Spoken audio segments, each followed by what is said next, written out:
Okay, hello everybody. Welcome to another edition of Intro to Philosophy. So here's the deal. You took your second test last week. I promised to grade those and have they're mostly graded. I promised to have those grades posted up on Blackboard today. But every time we take a test, that ends a section of the class. The section we're ending now. Say goodbye to all of our conversations about the mind-body problem and about artificial intelligence. We are now going to seg into the third and final part of the class, and I dare say the section of the class that most people, I think, find most interesting. If you've made it this far, I think you're kind of going to like where we go from here. So, where we go from here over the next few weeks is we are going to talk about two different subjects that seem very different, but I promise you eventually they will come together in a very interesting and profound way. We're going to start the section in this lecture and in the next lecture talking about free will. Then we are going to seg into conversations about God, arguments for and against the existence of God. And in particular, we are going to speak in some detail about what's called the problem of evil, which is an argument that purports to show that the God of the Bible could not possibly exist. So, how's that for provocative? So, okay. But on deck for today is the issue of free will. This is a very old, hot topic in the area of metaphysics. The question of whether or not we human beings are as free as we seem to be with regard to the choices that we make. It seems to me, from moment to moment, that I can choose to do all sorts of things. I choose, today I chose to have sushi for lunch, right? I could have eaten a sandwich. That would have been cheaper. I could have gone to Popeyes, or I could have gone, gone to the store, or gone any variety of places. I weighed my options. I decided it was a sushi day, and I made it so when I went to get sushi, right? Now, it seems like I could have been free, like I said, to make other choices. And it seems also that having decided to have sushi for lunch, even as I'm eating the sushi, it seems to make sense for me to think to myself, well, I'm eating sushi, but I could have acted otherwise. I still, even once I've made a choice, it seems like I could have done otherwise, right? So to frame free will in the proper philosophical context, there's a definition of free will that I really like. It's kind of long-winded, but it checks all the boxes that I want to check. A lot of people, when we talk about free will, people will say, well, I'm not free because I can't wake up tomorrow and be president, right? Well, that's something more like political freedom. That's not exactly what we're talking about. Other people say I'm not free because I can't jump to the moon. Well, that's something like physical freedom, and that's also not exactly what we're talking about. What we're talking about in here is something a little more abstract. It's this moment-to-moment sensation that we all seem to have, that for any choice that we can make whatever choice we like, and that for any choice that in fact we do make, we could have acted otherwise. So with that in mind, I have a textbook definition of free will that I like quite a bit, and you might put this down. This would be a good time to open your notebook, get out a pen that you like, and write this in your notebook, because this is going to be a good definition of what free will is. And it's right here on this board, right? Free will is the ability to choose an action from alternatives, especially when the choice is the end result of a rational deliberation process and results in moral responsibility for the act. So that's kind of long-winded, but it has all the parts I like, right?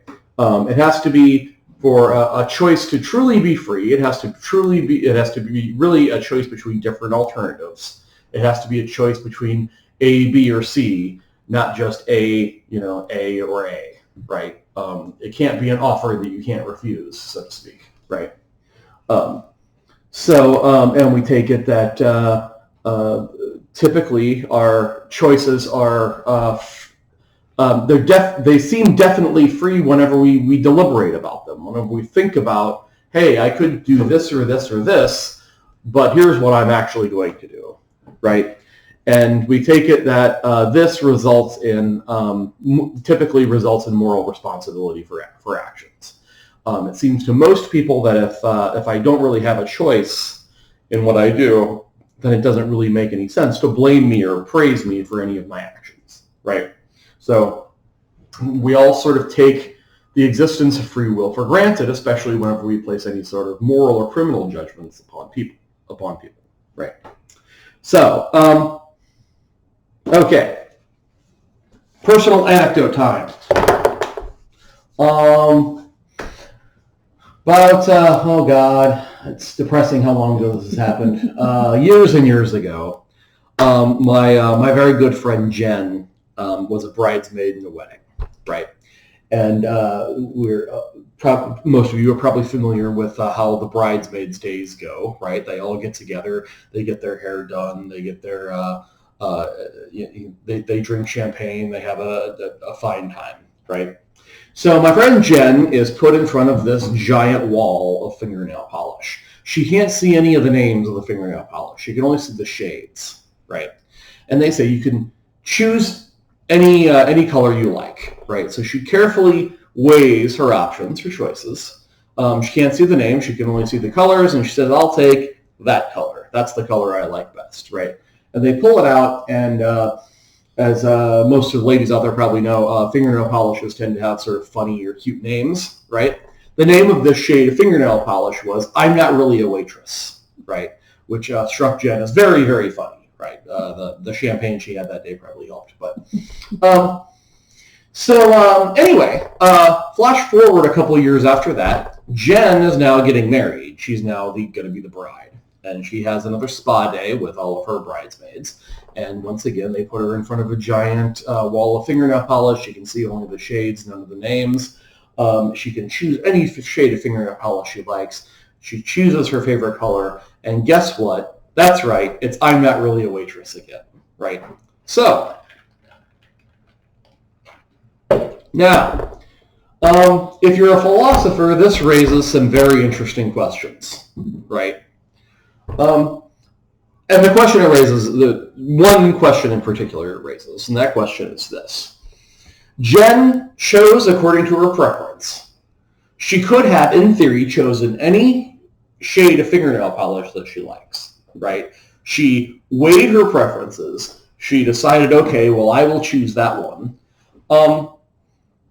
But it would appear that Jen, given all these options, is always going to choose according to the same preference. And if given all these options twice, 3 times, 100 times, she always makes the same choice, then doesn't it seem that maybe there is something deeper going on? That maybe she chooses according to her preference, but maybe her preference isn't up to her. Maybe her preference is determined for her by some deeper psychological factors that remain mysterious. And if that's the case, then it seems to a lot of people that free will is really just an illusion, or it's a very superficial, unimportant factor on top of this whole complex network of subconscious decision making, right?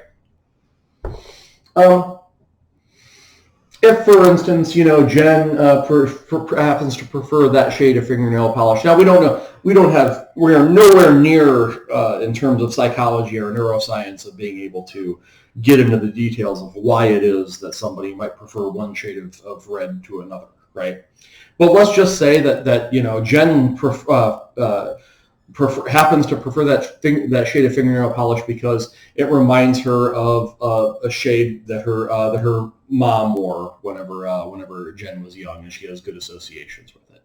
Maybe it has something to do with the number of rods and cones in Jen's eye, and maybe that particular shade of red just seems more vibrant and vibrant to her, right? At any rate, sorry. I had to decat the lecture.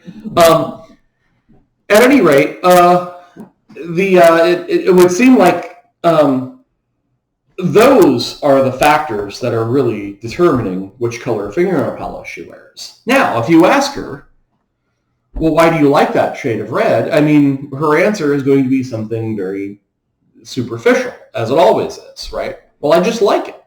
It's just the color I like. Maybe she'll make up a reason, right? But when we're asked questions about our taste, right, we tend to just sort of shrug off, well, why we like what we like, and just sort of say, well, I like it just because I like it. Why do I like sushi? Well, I don't know. I just like it, right?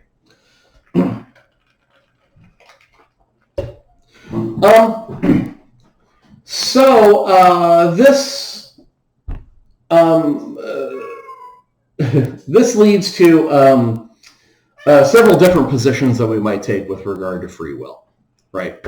And again, you might want to write some of this down if you have your notebook out, right? The first position we might take, I'll write it down for you. Let me help you. Let me encourage you to write it down.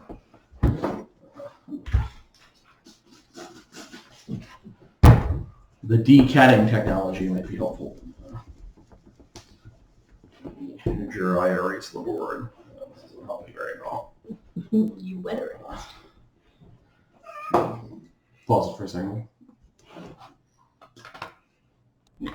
Okay, so here is determinism. The position of determinism is in effect to deny that free will exists, or that free will is a significant part of our mental lives. Right now, the textbook definition of determinism is right here.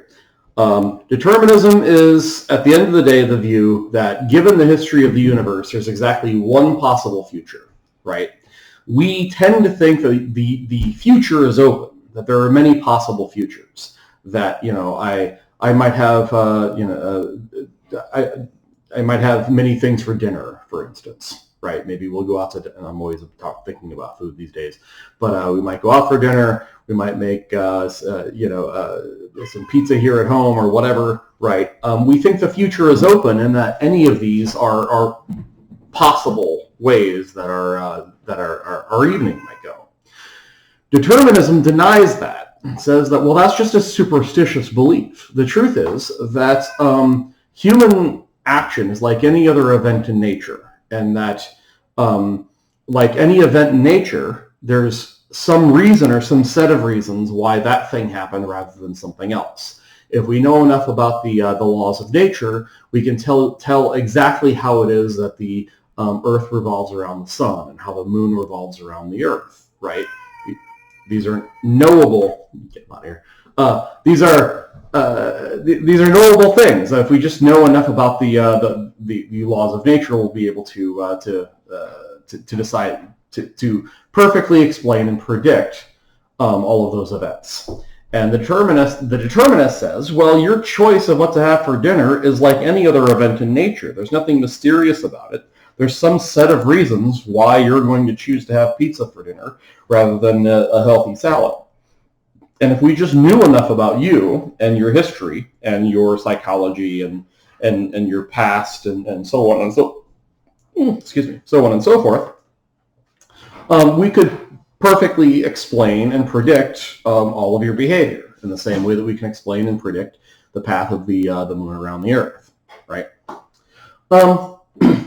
So on this view, then free will is an illusion. Our actions are no more free. We are no more free to do what we want than this pen is free to just fly off into the air if I let it drop, right? If I let go of this pen, one thing is going to happen. It's going to fall on the table. Why? Well, because of the laws of nature, specifically the laws of gravity.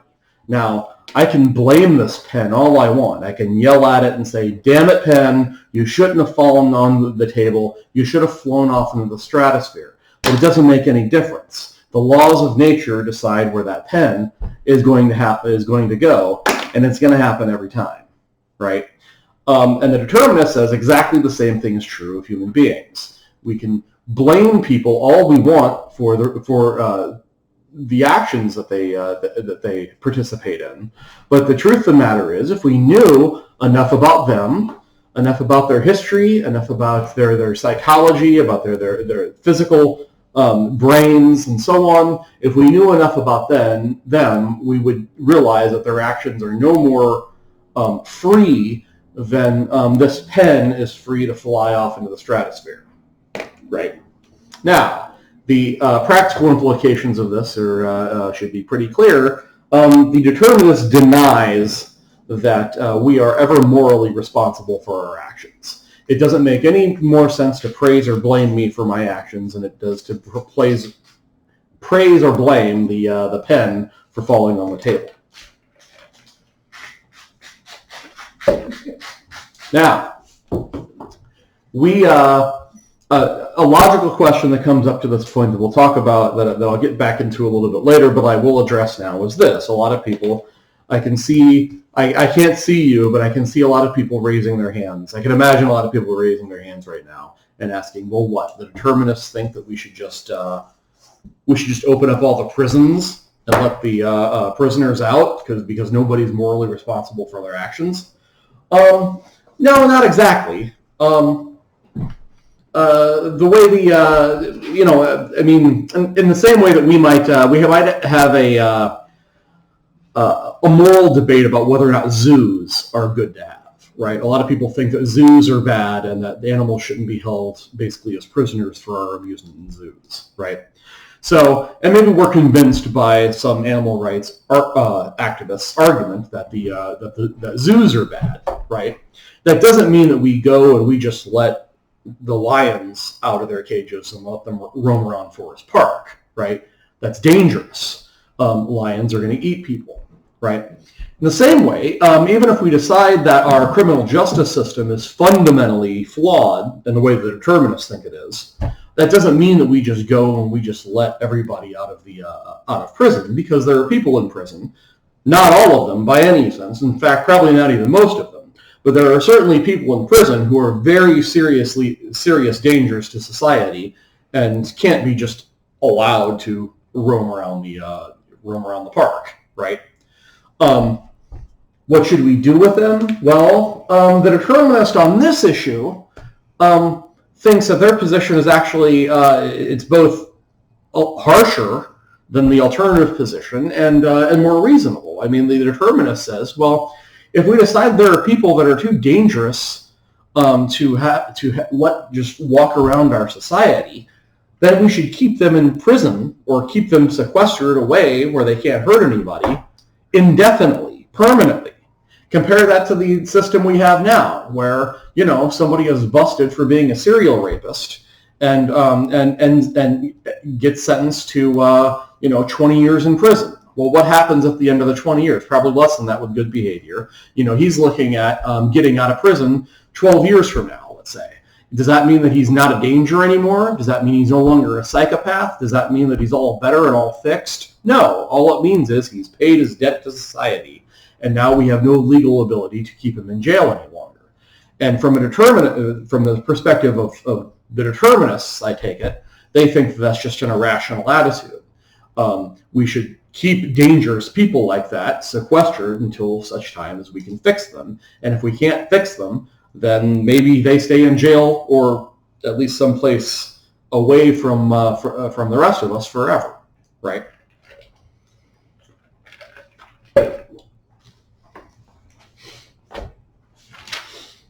Okay, so the alternative to determinism. I'll mention this. We will get into this a lot more in the next class. We're going to see sort of point counterpoint. The alternative to determinism is libertarianism. Pause it for a second. I will make notes. Okay, so the alternative position to determinism is libertarianism. This is metaphysical libertarianism, by the way. And I want to distinguish it from libertarianism, which is a political movement. Political libertarians believe in very small government and so on. This is a totally different position. The root is the same, liberty, freedom, right? But when we're talking about libertarians in this conversation, we're talking about people who believe in free will, right? The metaphysical libertarian believes that the self determines our actions, right? That I think about my actions, I deliberate about my actions, and it is my inner self that ends up deciding which of those actions I'm going to participate in. We are, the libertarian says, as free as we seem to be. The libertarians emphasize that we all have this intuition, this immediate knowledge of our own freedom, that from moment to moment I can do whatever I like, right? I could I could rip my shirt off and start jumping around the room right now. I'm not going to, but I could, the libertarian says, and you're welcome that I'm not going to. That we should, the libertarian says, take this intuition of freedom seriously. And for the libertarian believes that for every action that we perform, it's true to say that we could have acted otherwise. We could have done differently than we did.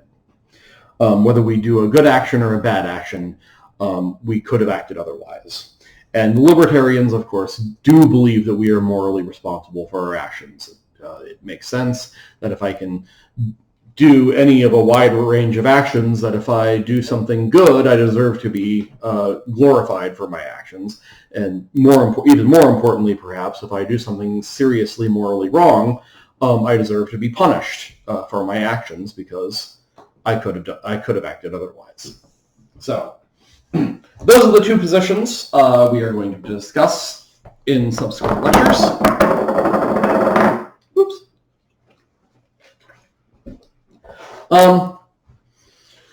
First, we are going to begin with determinism. The determinist we are going to talk about today is Blatchford. Hopefully you read that article. If you didn't, you're missing out. It's one of the easier articles to read that you'll encounter this semester.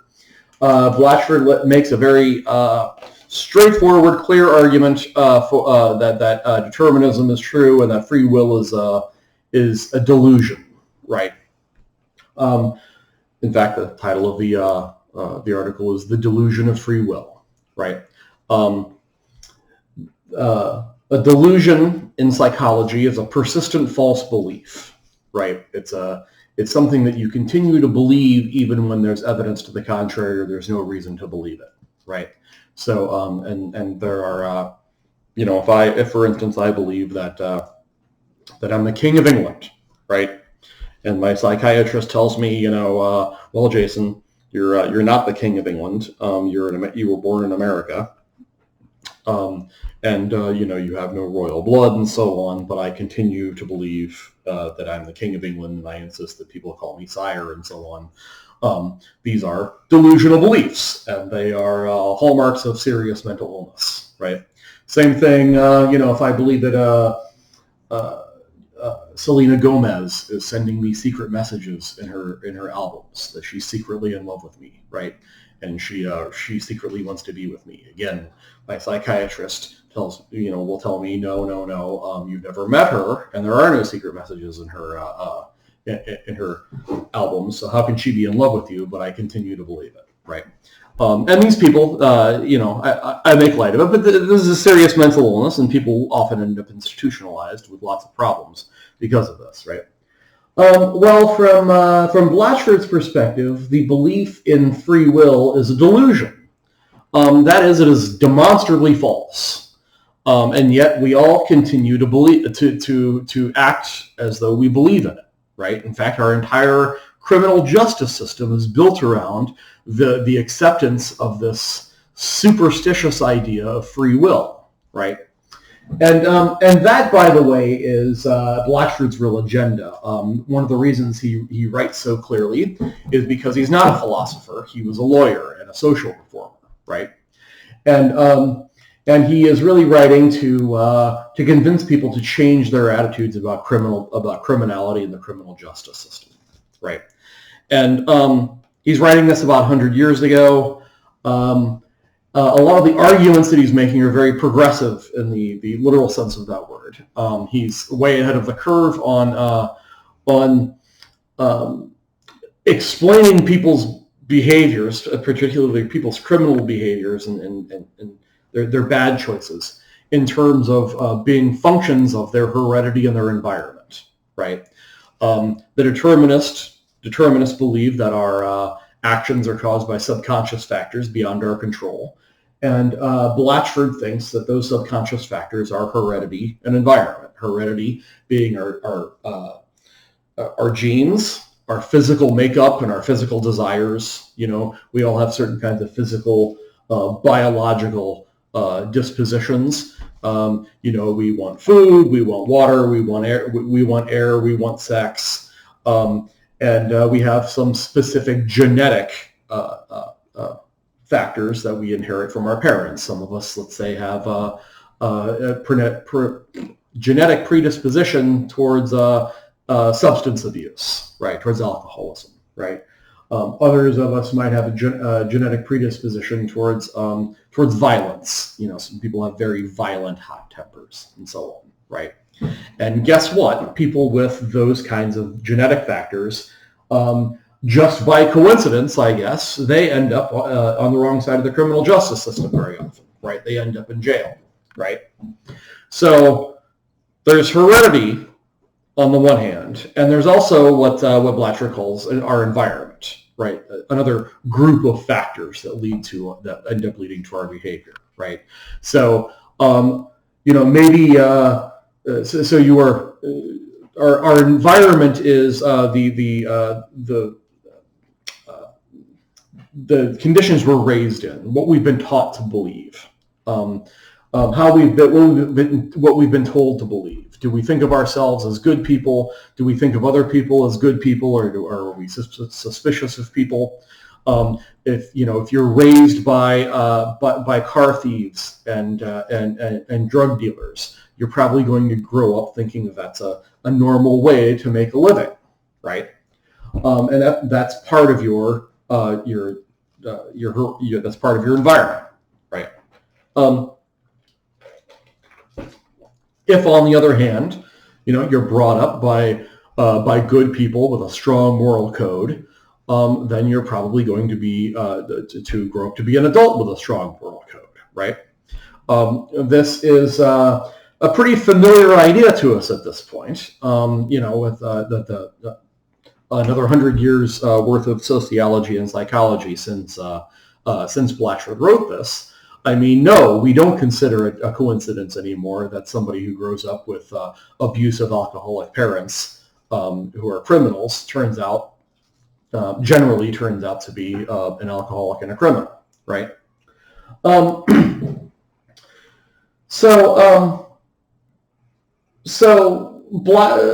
is our attitude towards this? What do we do with this information? If we realize that these factors in heredity and environment are the major contributors, are the major indicators of whether or not a kid is going to grow up to be a college professor, which is the best thing you can be in life, or a criminal, murderer, or a drug dealer, or somebody in jail, right? If we understand that different factors in our heredity and our environment determine these things, what attitude should we have? Well, Blatchford thinks that our attitude towards criminal justice ought to be 100% totally different. What we do is we play this blame game, he says. We say that yes. It's weird. Poltergeist activity. Anyway, we play this blame game. We understand that, oh, sure, yeah, a kid who's raised with alcoholic parents and who is raised by drug dealers and car thieves, yeah, of course that kid's probably going to grow up to be a criminal, but he's still responsible for his actions, right? He should have done better. He could have acted otherwise, right? All of these phrases turn up at his trial, right? No matter how sorry we might feel for him for his bad history, we still end up blaming him for his bad behavior. And Blatchford thinks, well, that's just totally irrational. That's the delusion talking, right? That kid could no more have grown up to be a productive adult given his heredity and environment than, again, the pen could just fly off into the stratosphere whenever I let go of it.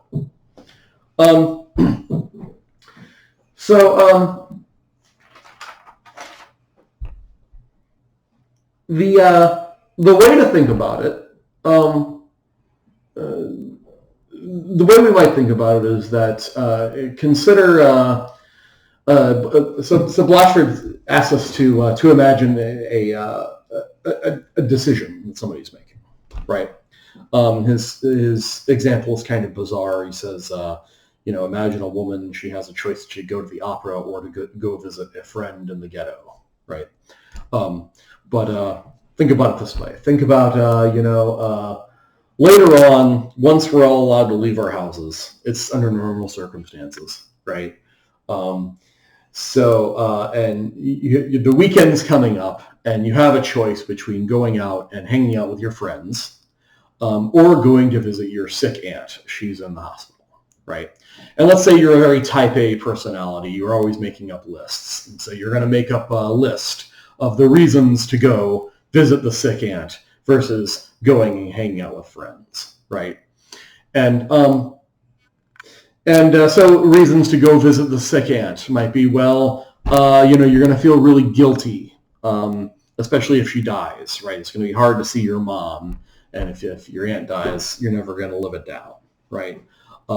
Maybe your sick aunt also is including you in her will, right? Maybe you have an interest in medicine, and so you kind of like seeing how things work at the hospital, right? Now, why go to your friends to the movies? Well, you want to have fun, right? You haven't seen your friends in a while. Maybe you really like one of the people who works at the movie theater, right? Maybe you always get, even though you're interested in what goes on at the hospital, you always get sick when you go to the hospitals, and so that's a reason to go to the movies instead, right? Anyway, the point is we can make these lists as long as we want, but from Blatchford's perspective, all of those reasons that we give, those are just factors in either our heredity or our environment, right? Whether or not you get sick is part of your genetics, right? Whether or not you feel guilty is how you were raised. Whether or not you value having fun with your friends more than your relatives, it has to do with your moral values that you were brought up with, right? So all of these reasons that we give, they're all just factors in our heredity and our environment. Now when we finally make the choice, we say, okay, well, I will do this. I alone decided that I will go and visit my sick aunt. But from Blatchford's perspective, we may as well just say, well, no, you didn't choose anything. Your reasons chose for you. Your reasons decided what you were going to do. You might look at it this way. Imagine a ball on a big rubber mat, right? And if you yank on the mat, the ball will roll in a certain direction, right? You yank this way, the ball rolls that way, and so on, right? Now, think about all those reasons that we give for why we do things as a tug on that mat, right? Oh, well, I don't want to get sick, and so the ball rolls one way, but then somebody else, another tug says, yeah, but I don't want to feel guilty, and the ball rolls another way, right? All these factors in our heredity and all these different other factors in our environment, they're just yanking around on this mat, right? And then finally, there is some decisive tug. Some reason comes up that is the reason and ends up making the decision, right? And the ball rolls in a way and rolls a certain way, and as it rolls off the mat, it says to itself, aha, this is what I have chosen, right? Well, the ball can tell itself whatever it wants about why it rolls in these different directions. But if we knew enough about what's really going on from the determinist perspective, we would know that the direction of the ball is all determined by these different factors and the laws of nature. But let's get out. Okay.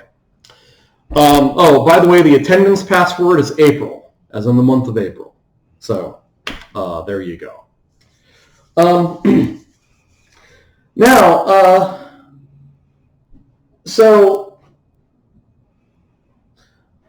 as I said before, Blatchford is more of a social reformer than he is a philosopher.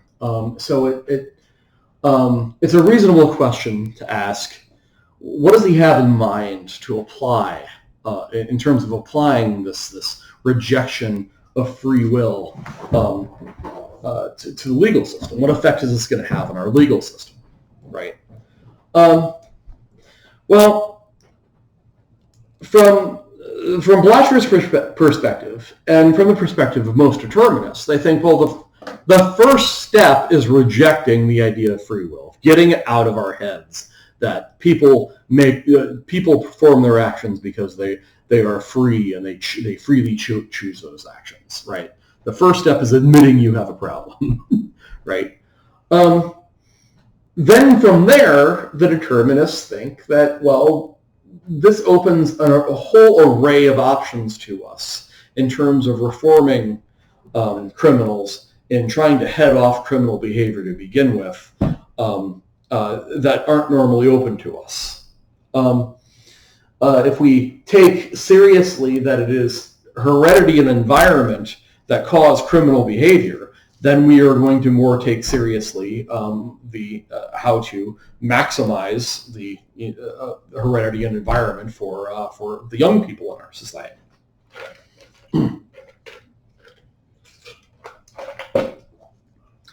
On the other, and this might include, again, the whole range of things that we might do, from, better early childhood education, better nutrition, and so on.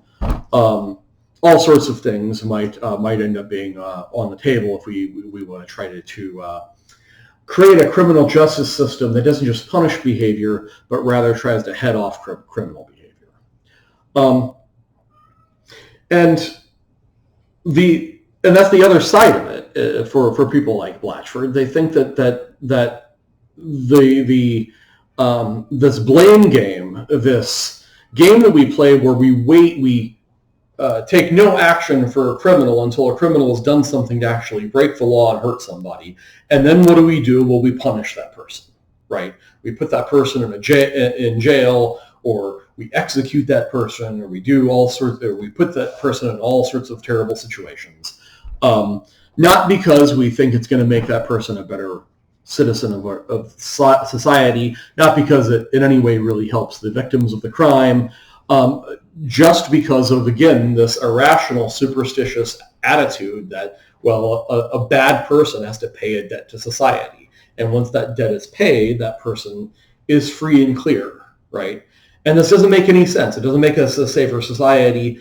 It's not reasonable. It's not fair to the victims. It's not fair to the perpetrator. It serves, from Blatchford's perspective, it serves absolutely nothing but this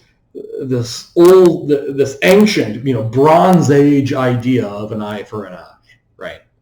What we have instead now is we have different sciences from sociology, psychology, psychiatry, and so on that could be brought to bear to try to fix some of these problems and turn criminals into better people. But we balk at that. And we stop short on that because I think a lot of us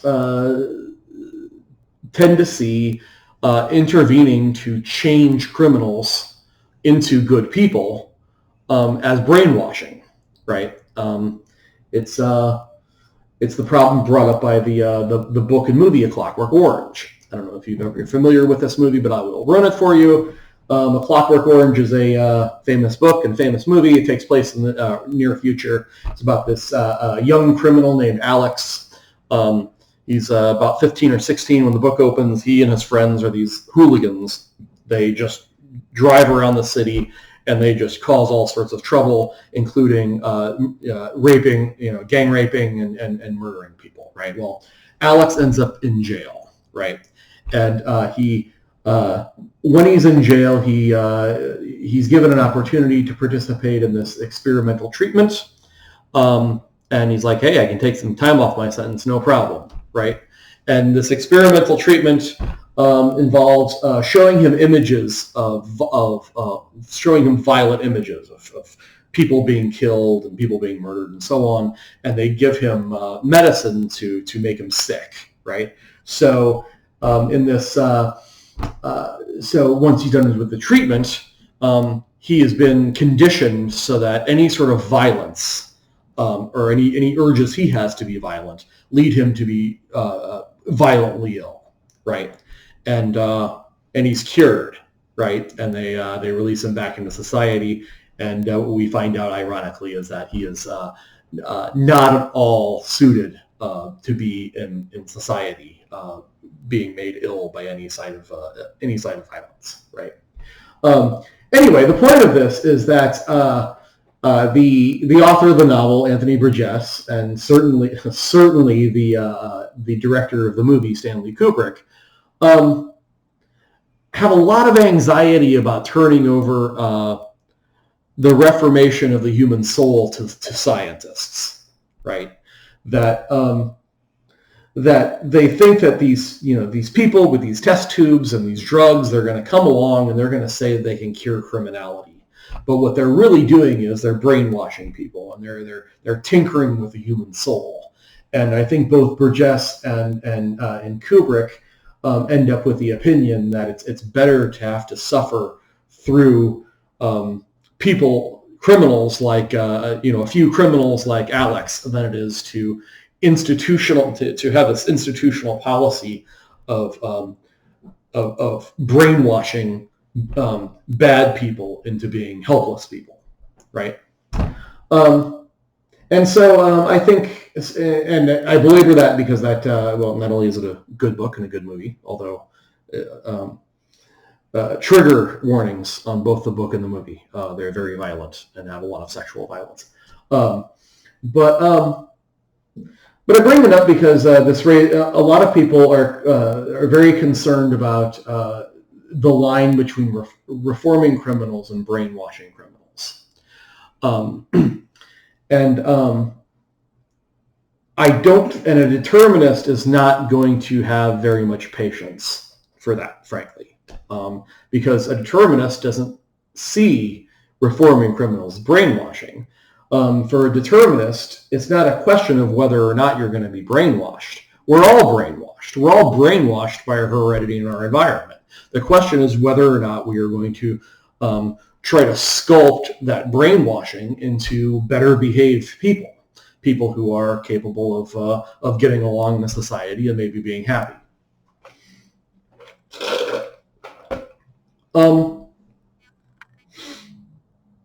Now, can this work? I mean, can we have a criminal justice system that isn't based on punishment, but rather is based on reformation? Maybe. About 10 years ago, there was a major flap, a series of articles and documentaries written about this experimental prison in Norway called Halden. If you go to Halden prison, it's still open. It's on an island a little bit off the mainland. You go to Halden prison, you don't see any 20-foot concrete walls. You don't see any barbed wire or armed guards. It looks actually a little bit like a college campus, right? There are different buildings. There is and there's connected by pathways, and there's libraries, and there's a little dormitory. There's even a little farm, right, where the inmates take care of animals, right? And life in Halden resembles absolutely nothing like life at an American prison. Inmates at Halden spend most of their time tending to the grounds. They all have certain jobs. They spend a lot of time in therapy, both group and individual therapy. They spend a lot of time working on their medication with their psychiatrist. They spend a lot of time thinking about what they're going to do after they get out. Right, a typical stay in Halden prison is about 18 months, and they're one of the main focuses the whole time is, what are you going to do after you get out of here? Where are you going to live? Where's your job going to be? And they have extensive programs to help people transition from jail back into everyday life. Right. Now, the answer to your next question is yes. Even those kinds of guys are in Halden prison. They have violent offenders. Now, not everybody can just apply and be entered into Halden. You have to go through an application process, and you have to be judged to be the right kind of person, or the right kind of inmate. But they do have people who have committed violent crimes. In one of the initial articles on this, there was a man who had murdered his girlfriend. Right.